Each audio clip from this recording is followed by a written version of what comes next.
Chennai 22 March 2024. கதை எண் 8. நோபலி. வாமா சாப்பிடலாம் என்று அழைத்தார் ஒளித்துகள்.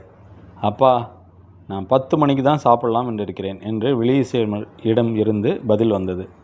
சாப்பிடலாம் என்று தோன்றும் பொழுது தான் சாப்பிட வேண்டும் என்று பதில் சொன்ன ஒளித்துகள் தொடர்ந்தார். வேண்டாம் என்று நினைக்கும் பொழுது உண்பது தவறு என்றார். இரண்டும் ஒன்றுதானே என்றாள் வில்லிசை. பிரெஞ்சு மொழியில்தான் 2 அர்த்தங்கள் இல்லாமல் எழுத முடியுமாம் என்றார் ஒளித்துகள். அப்படியா, எப்படி தெரியும் என்றாள் வில்லிசை. உலகில் பன்னாட்டு சட்ட ஒப்பந்தங்களின் வரைவுகள் குழப்பமில்லாமல் இருக்க வேண்டும் என்பதற்காக பிரெஞ்சு மொழியில்தான் தயாரிக்கப்படுகின்றன என்றார் ஒளித்துகள். சாப்பாட்டிலிருந்து சட்டத்திற்கு போய்விட்டீர்கள் என்றாள் வில்லிசை.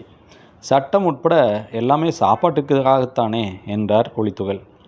உணர்வு கூட உணவு என்கிறார்களே என்றாள் வில்லிசை. ஆமாம், உணர்வுகள் உணவை விட முக்கியமானவை.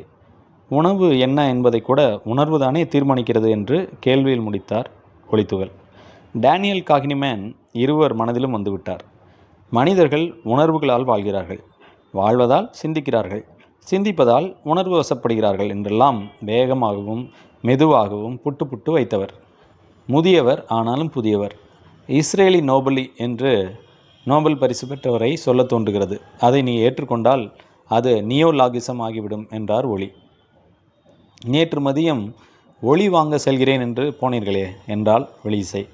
ஆமாம் ஆமாம், அதுவும் ஒரு வகை முக்கியமான சாப்பாடு தான் என்றார் ஒளித்துகள். தொடர்ந்தார்.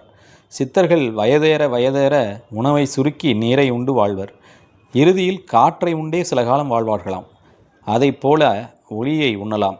சூரிய ஒளியில் நடந்தால் உடம்பில் உற்சாகம் உருவாக்கும் செரட்டோனின் வரும், கூடவே விட்டமின் டியும் கிடைக்கும் என்றார். நான் காற்று வாங்க போனேன் என்று ஒரு பாடல் உண்டு. இனி இரண்டும் வேறுதான். வேண்டாம் என்று நினைக்கவே வேண்டாம்.